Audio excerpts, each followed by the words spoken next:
A gente segue nesse assunto porque hoje integrantes da oposição acusaram o governo de tentar obstruir as investigações da CPMI do 8 de janeiro.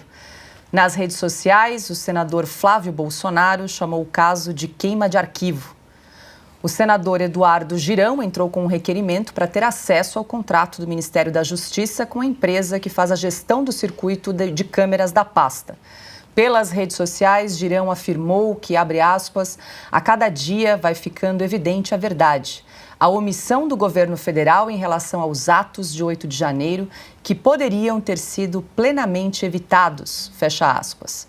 O deputado federal Maurício Marcon afirmou que os representantes da oposição na CPMI do 8 de janeiro avaliam a possibilidade de encaminhar ao Procurador-Geral da República um pedido de prisão de Flávio Dino em razão das suspeitas de ocultação e destruição de provas de suposta omissão do ministro Cris. Quero te ouvir, vale reforçar que a gente já comentou que o ministro Flávio Dino, quando foi requisitado em relação às imagens, alegou que ele não poderia ceder as imagens porque elas estavam sob investigação. Mas, se não havia imagem, o que estava sob investigação, né, Cris? Então, é um monte de pontos sem nó, né? E eles voltam atrás e vão para frente, depois dão 2 passos para trás, se desmentem. Eu queria destacar também uma outra questão aqui que passou meio batido agora há pouco. Nessa última exibição que você fez aí de fala do Flávio Dino, ele cita: eu não poderia deixar o Ministério e nem a Celina Leão deixar, a vice-governadora do Distrito Federal, né, deixar o governo. Ele estava, então, com a vice-governadora. Sabe por que eu levanto esse questionamento, Paula? Porque no dia seguinte a vice-governadora virou governadora. No dia seguinte houve um pedido de intervenção federal no Distrito Federal por ordem de Lula, do governo Lula. Então, é tudo muito estranho, né? É tudo muito esquisito que isso tenha acontecido com ela ali junto de Flávio Dino, vendo tudo de camarote. Precisa ser investigada. Ela estava realmente lá? Ela foi beneficiada pelo que aconteceu ou pelo policiamento que deixou de acontecer? Pelo vitimismo que o governo federal passou a adotar a partir daquele momento? Vamos lembrar que as manifestações aconteciam fazia 2 meses já e eram em repúdio à forma como aconteceram as eleições, sem nenhuma transparência, com censura, com pedidos de análise de direito de resposta por parte da campanha de Bolsonaro ignorados, Lula ultra favorecido pelo TSE, a história do radiolão que não foi esclarecida. Então, a população estava na rua legitimamente manifestando insatisfação. E o governo Lula tinha todo o interesse de acabar com as manifestações pelo país inteiro. Como isso seria possível? Com uma invasão dos prédios dos 3 poderes, talvez? Se fazendo de vítima, dizendo que a democracia foi atacada, talvez? No dia seguinte, tinha 2.000 pessoas presas, inocentes presos, em local longe do local dos fatos, aí, do vandalismo. Os black blocs até hoje não foram descobertos, não foram denunciados, mas tinha um monte. Tem vídeos e mais vídeos. O Flávio Dino não precisa colocar o Capelli para procurar. Tem muitos vídeos, até hoje, aí publicados na internet, rodaram as redes sociais, de gente com bandeira do PT e da CUT quebrando vidraça lá no Congresso Nacional. E o pessoal de verde e amarelo gritando: não quebra. Flagrantes perpétuos. Isso não vai ser analisado, não vai ser visto pela CPMI ou pelos investigadores, por esses que estavam com as imagens de Flávio Dino? Então, a pergunta que fica mesmo é: por que Flávio Dino não está preso?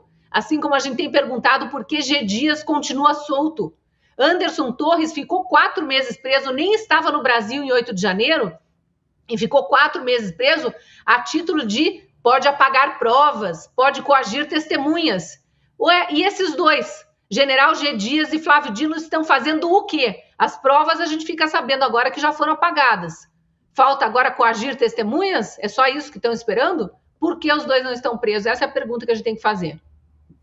Quero jogar para o Silvio, mas antes vou agradecer mais de 53.000 pessoas aqui nos acompanhando ao vivo no canal da Revista Oeste. Obrigada aí pela sua companhia. Aproveite para compartilhar esse link nos seus grupos sociais, porque essa cobertura do 8 de janeiro você só encontra aqui. Silvio Navarro, esse requerimento do senador Girão não é de hoje, né? Pedindo o contrato das câmeras de segurança do Ministério da Justiça, é de alguns dias atrás, mas hoje faz mais sentido do que nunca saber qual foi o acordo, né, entre o Ministério e essa empresa de segurança. Quais foram os termos?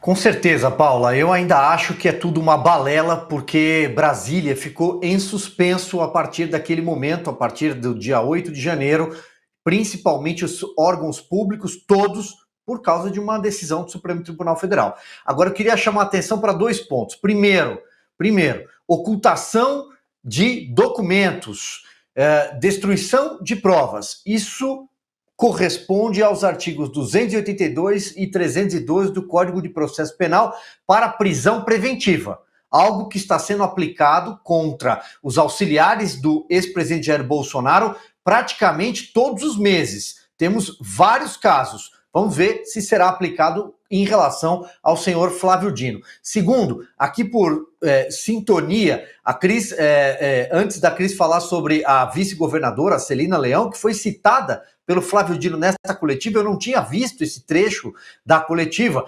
Eu enviei para a nossa produção um trecho de uma entrevista dela no dia 9, publicado no dia 9, portanto, logo depois do dia 8 de janeiro. Mas, Paula, por gentileza, se a gente puder exibir esse trecho da fala do Flávio Dino, isso é muito importante, está passando de forma desapercebida pela imprensa e é importante a gente remarcar esse ponto. Vamos acompanhar, por favor. E outros dizem assim, a Força Nacional tinha que ter saído da frente do Ministério da Justiça. Ora, o que aconteceria 5 minutos depois? O Ministério da Justiça ia ser invadido. E eu teria que sair daqui. E a vice-governadora do Distrito Federal teria que sair daqui. Então, tudo que nós fizemos foi para assumir o comando. E naquele momento, assumir o comando era fazer a intervenção federal. Primeiro, mentira, porque ela não assumiu o comando nem em seguida, né? Ela era a vice-governadora, mas foi nomeado um interventor, que por sinal é este mesmo senhor Ricardo Capelli, que ele diz que agora vai procurar imagens do celular de não sei quem e por aí vai. Mas olha e vejam o que disse a senhora Celina Leão ao jornal Folha de São Paulo. Vou ler aqui, talvez tenhamos como colocar o print na tela, tá? A pergunta do repórter é: a senhora acha que responsabilidades pelos atos, as responsabilidades acabaram recaindo sobre o governo do GDF em relação ao governo do Distrito Federal? E ela responde: com certeza, todo o ônus veio para nós. Mas você tem falhas no GSI do Palácio, você tem falhas em vários locais, falhas na própria inteligência de outros poderes, entendeu? Então não aconteceu só conosco, aconteceu de forma generalizada. Mas quem foi mais penalizado com certeza foi o governo do DF. Mas as falhas foram várias. O Palácio do Planalto dispensou todo mundo. As portas foram abertas. Isso não é responsabilidade da Polícia Militar. Mesmo com todo o vandalismo e a quebradeira que aconteceu, foi a Polícia Militar que restituiu os poderes. Eu fiquei com 51 homens feridos. Não foi o Exército que restituiu, foi a Polícia Militar do DF com toda a dificuldade, com todo o apagão que aconteceu na segurança pública. Essa tentativa de quebrar patrimônio não vai quebrar as instituições, elas estão de pé. Ora bolas, se ela estava ao lado dele e no dia seguinte, ou talvez no mesmo dia, a reportagem, a entrevista foi publicada no dia seguinte, ela já apontava a omissão das autoridades do governo federal, do GSI, ela estava ao lado do senhor Flávio Dino, ou seja, ela compartilhou de todas, ou pelo menos boa parte, das decisões que foram tomadas no Ministério da Justiça. O que mais falta para implicar o senhor Flávio Dino no dia 8 de janeiro? O que mais está faltando? As imagens que ele mandou apagar, que ele não quer divulgar, que sumiram? Ana? Pois é, e aí agora a gente deixa a pergunta para o Flávio Dino responder, né? Se a Celina Leão, se a vice-governadora, estava no prédio com ele. A pergunta está feita, senhor ministro da Justiça. A vice-governadora estava no prédio do Ministério da Justiça com o senhor no dia 8 de janeiro? E o que ela estava fazendo lá? Um outro nome, deixa eu só mandar um print aqui para a nossa produção, porque... um outro nome que ele disse aí agora, que é o do Ricardo Capelli, né? Tem uma reportagem do dia 22 de abril do site Metrópolis, quando o Ricardo Capelli diz o seguinte: vídeos na íntegra do Planalto foram entregues ao STF. Vídeos na íntegra do Planalto foram entregues ao STF, diz Ricardo Capelli, que foi o interventor aí designado pelo ministro da Justiça para tomar conta da situação.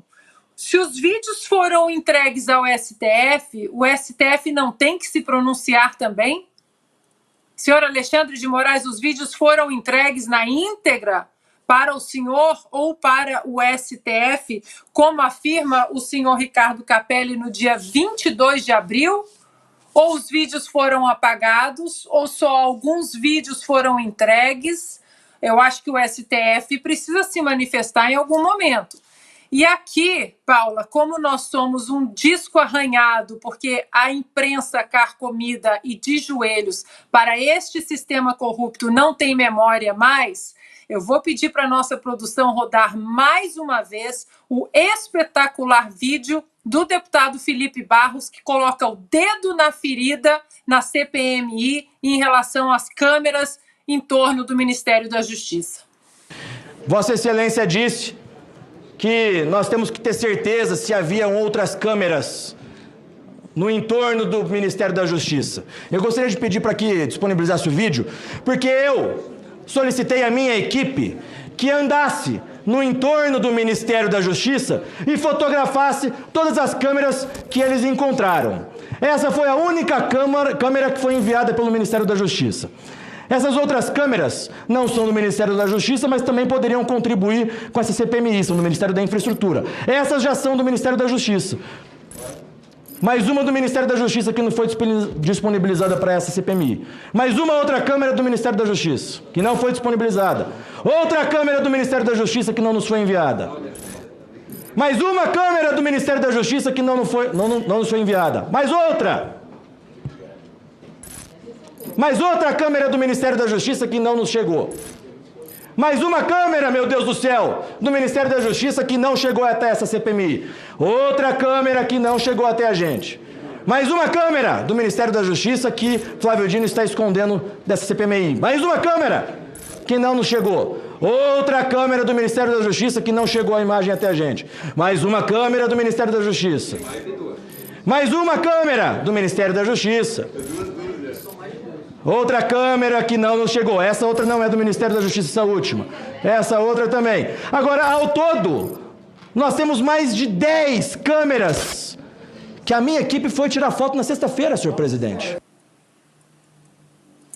Então, o dia da infâmia, segundo a ministra do STF, a Rosa Weber, o Pearl Harbor, a brasileira, as imagens foram apagadas, é isso? E continuamos com presos políticos que não vão ter acesso a essas imagens que podem inocentá-los.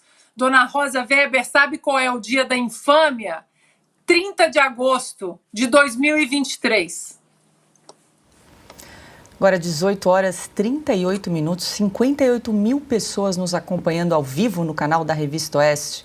Muito obrigada pela sua audiência. E essa audiência incrível, né, Augusto, altíssima, que nós estamos verificando hoje, é porque os veículos de comunicação praticamente não estão abordando esse assunto. Como nós aqui estamos falando aqui, exaustão, essa coletiva de imprensa do Flávio Dino, eu não vi em veículo nenhum falando e comentando trecho por trecho que exatamente a gente só está aqui tentando entender o que aconteceu no 8 de janeiro e tenho certeza que você daí do outro lado também está tentando entender e montar esse quebra-cabeça. Então quero fazer um apelo para você que está aí nos acompanhando. Nós aqui nessa plataforma fomos desmonetizados. O que isso significa? A gente não recebe um tostão para estar aqui produzindo esse conteúdo todos os dias com uma equipe gigantesca de jornalismo para levar a você a informação de qualidade, transparente, com liberdade. Então, para isso, eu peço o seu apoio, a sua assinatura digital para permanecer aqui com o nosso jornalismo independente, é só entrar no site revistaoeste.com/cine ou então apontar a câmera do seu celular para o QR Code que está aparecendo aí na tela. Lembrando que a gente não aceita um tostão de partido político, aqui não tem dinheiro de empresa pública, não tem publicidade estatal, não tem monetização aqui da plataforma, então a gente realmente precisa da sua assinatura para continuar firmes aqui na resistência.